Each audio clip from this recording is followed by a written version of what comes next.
ஒரு வழியாகத்தான் அப்போ எம்ஏ காஜா இனிக்கும் இளமை என்கின்ற ஒரு படத்தை ஆரம்பிக்க, இதில் விஜயராஜ் உள்ளே போய் இணைய, இப்போ விஜயராஜுக்கு அங்கே ஒரு கதாபாத்திரம் கொடுக்கப்பட, இப்போ அங்கேயும் கூட கேள்வி கேட்டிருக்காங்க. ஏயா உங்களுக்கு நாடக அனுபவம் உண்டா என்னன்னு கேட்டால் விஜயகாந்த் போய் சொல்ல மாட்டார். எனக்கு நாடகம்னா என்னன்னே தெரியாது. சரிங்க, உங்களுக்கு சண்டே காட்சியெல்லாம் வரும். சண்டே காட்சியில் முன்ன பண்ண அனுபவம் இருக்கா? நான் ஷூட்டிங்கே பார்த்ததில்லை. எல்லாம் டாம் டாம் போட்டு உடச்சிடுவார். இந்த நடிக்கிற வேலையெல்லாம் கிடையாது, பொய் சொல்கிற வேலையெல்லாம் கிடையாது. ஒரு வழியாக இனிக்கும் இளமை படத்தை கொடுத்து, அந்த இனிக்கும் இளமை படத்தில் எம்ஏ காஜா அவர்கள் இவருக்கு விஜயராஜ் என்கின்ற பெயரை விஜயகாந்தாக மாற்றி உள்ளே விட்டு முதல்ல இவருக்கு ஒரு சண்டை காட்சி எடுக்கிறாங்க. ஓப்பனிங்க சண்டை காட்சி. இவர் முன்ன பின்ன நாடகத்தில் நடித்ததில்லை, இவர் முன்ன பின்ன ஷூட்டிங் பார்த்ததில்லை.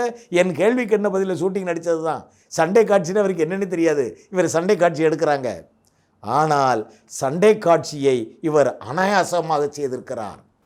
இப்பவும் பாருங்க, எல்லா ஹீரோக்கள் சண்டை போடுவதற்கும் விஜயகாந்த் சண்டை போடுவதற்கும் ஒரு பெரிய வித்தியாசம் இருக்கும்.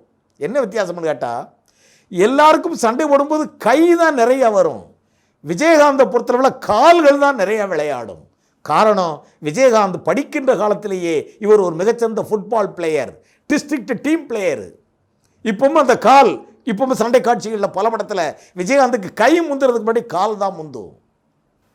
இப்படியாக எத்தனையோ பல கசப்புணர்ச்சிகளுக்கு மத்தியில் இனிக்கும் இளமையின் மூலமாக வெற்றியை சம்பாதித்து, அதுக்கு பிறகு ஒரு சில படங்கள் கிடைக்கிது.